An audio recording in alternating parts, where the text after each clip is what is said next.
Ilang oras na lang, ready to say goodbye na tayo sa 2023. At bago natin harapin ang New Year, let's do a throwback with our favorite sparkle stars kung ano ang naipon nila ngayong taon na ito. Dahil mga go-getter, focused sa trabaho and earnings ang mga celeb. Mas nakapag-ipon ako in terms of investments. Ayan, para sa akin importante yon. Hindi ako mahilig sa luxury items pero medyo nadagdagan yung mga bags ko sa bahay. Bakit bag? Kasi di ba pag artista ka kasi kailangan may variety ka ng bags. Baka kasi sabihin nila yung bag niya isa lang. Anong naipon ko noong 2023? Madami!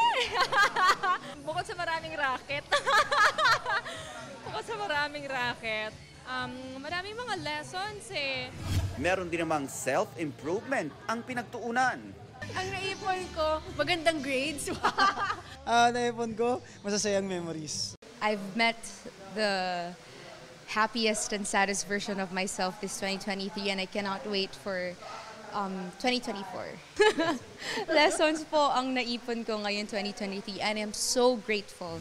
Kaya sa 2024, Gina ang mga sparkle stars na mas pagbutihin pa ang kanilang sarili. New Year's resolution, mas magiging matalino sa pera. Maging competitive para sa sarili ko na yung mga hindi ko na-achieve sa 2023 is ngayong taon ko gagawin. Pero syempre, importante ang mag-focus sa sarili. Self-love and enjoyment naman ang focus ng ilan. Siguro next year I'm gonna allow myself din muna to enjoy the things that I worked hard for and take it easy siguro, but at the same time working on myself. Exciting actually kasi magsa-start ang 2024 ko na magta-travel ako, mag-Australia for a month, and then after nun magbabali naman ako for a week. So medyo matagal-tagal akong mawawala.